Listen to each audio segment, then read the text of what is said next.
Hello everyone, welcome once again to my channel Develop Learning. So today guys we are going to learn about future perfect tense.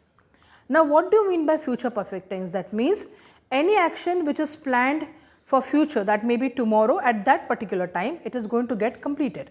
For example, I will have reached my office tomorrow by 9 am. My child will have gone to school tomorrow by 7 am. So let's learn this by taking an example and understanding the rule of it. Now here the formula is any subject, I, we, you, they, he, she, it, name of the person, still the formula remains the same. So subject plus will have plus third verb plus object. Let's check an example. Mother will have fed her child. Positive statement. Negative statement. Mother won't have fed the child. Positive question 1. Will mother have fed the child? Negative question 1. Won't mother have fed the child?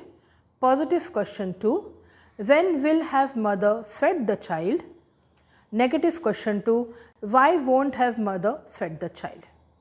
So this is talking about the action which is going to get completed tomorrow at that particular time. I hope you all enjoy the videos about perfect tenses and other videos. Thanks for watching. Keep learning. Bye bye for now.